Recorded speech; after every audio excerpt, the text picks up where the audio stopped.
kita berada di Kertih ya. Cik Zu dengan suami Cik Zu je balik ke kampung ni sebab ada urusan. Lepas kita makan lunch, kita berhenti di Kijang sekejap, beli lemang. Ini si sata yang kita buka tadi, kulit dia sikat. Kita nak makan. Kita nak makan sata. Okey, kita berada di nak lalu di semua ni lah salah satunya mall yang berada di Kertih ada mall Mesra Mall Okey, ini RO Regional Office Petronas.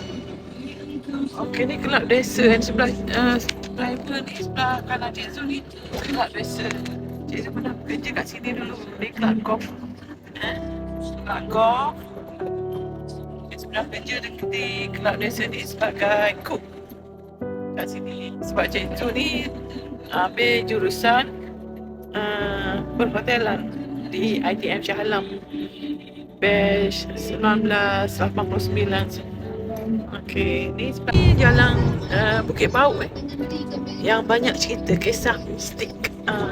Kisah mistik ni jalan baru kat tepi belah kanan ni jalan lama macam-macam jumpa kawasan bunian, jumpa ibu ada bawa anak, ada jumpa tok guru, orang tua, macam seram kisah-kisah seram.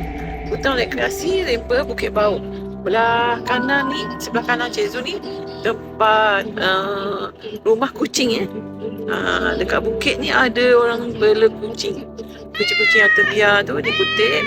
Lepas tu dia jaga bagi makan.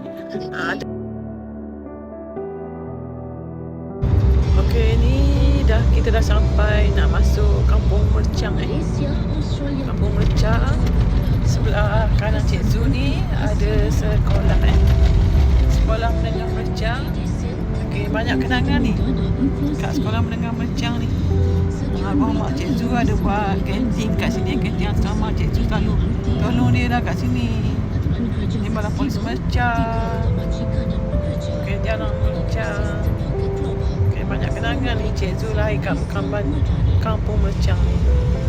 Okey, mak Cik Zu dah meninggal